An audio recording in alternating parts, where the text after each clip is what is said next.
Dasheri variety. దీనిలో special ఏంటి sir? అంటే ఎక్కువగా తీయగా ఉంటుందా? యా, చాలా తీయగా ఉంటుంది.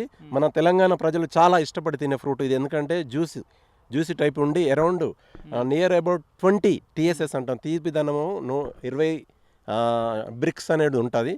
ప్రతి వాళ్ళు చాలా ఇష్టపడి తింటారు. అందులో ముఖ్యంగా ఈ గోల్డెన్ మ్యాంగో ఫామ్లో పెద్ద సైజులో రావడం కూడా జరుగుతుంది. ఎందుకంటే ఇది ఇక్కడ మన హైదరాబాద్ పరిసర ప్రాంతాలందరూ ఇక్కడికి వచ్చి తీసుకొని తిని చాలా ఇష్టపడే అవకాశం కూడా ఉంది. ఎంత పెరిగే అవకాశాలు ఉన్నాయి? 1 kg ఉండదు, దాదాపుగా 1 kgకి వచ్చేసి 6 నుండి 8 ఫ్రూట్స్ వస్తాయి. దాదాపుగా అంటే 200 గ్రాముల నుండి 250 గ్రాముల వరకు ఉంటుంది. 6-7 వరకు వస్తాయి అన్నట్టు. చిన్న సైజు ఫ్రూట్. యా, మరి టేస్ట్ మాత్రం చాలా అద్భుతం. ఎవరు తిన్నా కూడా అందులో పర్టికులర్గా మనం ప్రకృతి ఆధారిత మనం కల్టివేషన్ అనేది చేయడం జరుగుతుంది. దాన్ని బట్టి టేస్ట్ కానీ, క్వాలిటీ కానీ, సైజు కానీ చాలా ఎక్సలెంట్ కానీ కూడా జరుగుతుంది. మనకు ప్రతిదీ చూస్తున్నాం కూడా ఇక్కడ కూడా.